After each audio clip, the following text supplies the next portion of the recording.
বাংলাদেশের রাজনীতিতে জাতীয় পার্টিকে একটি অদ্ভুত চরিত্রের দল বলে থাকেন অনেকেই।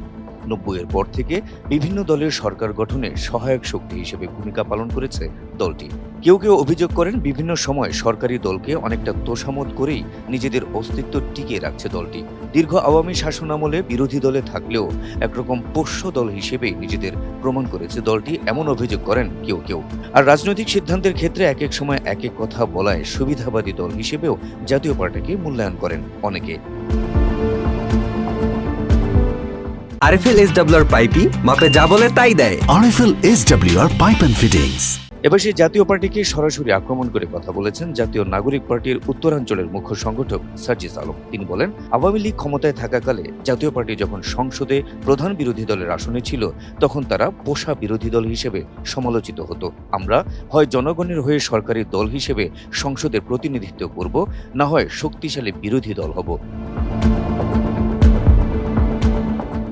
রোববার রাতে নরসিংদী জেলা শিল্পকলা একাডেমি হলরুমে অনুষ্ঠিত এনসিপির জেলা সমন্বয় সভায় প্রধান অতিথির বক্তব্যে সার্জিস বলেন, এনসিপি বাংলাদেশে ৪৬ নম্বর রাজনৈতিক দল হতে আসেনি। সরকারি দল হতে না পারলে শক্তিশালী বিরোধী দল হব, জাতীয় পার্টির মতো পোষা বিরোধী দল নয়।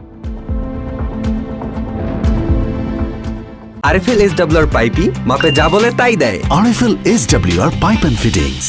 সার্জিস আলম বলেন, ২৪-এর অভ্যুত্থান পরবর্তী আমাদের আকাঙ্ক্ষাগুলো প্রত্যাশা অনুযায়ী বাস্তবায়ন হয়নি। এক বছরে যতটুকু হওয়া উচিত ছিল তা হয়নি। তবে আমাদের শিক্ষা দিয়েছে যে ৫৪ বছরের ক্ষত এক বছরে সারানো সম্ভব নয়। এটি শুধু ব্যক্তি শেখ হাসিনা বা কিছু তোষামোদকারীদের মধ্যেই সীমাবদ্ধ নয়, সমাজের প্রতিটি ক্ষেত্রে ছড়িয়ে গেছে।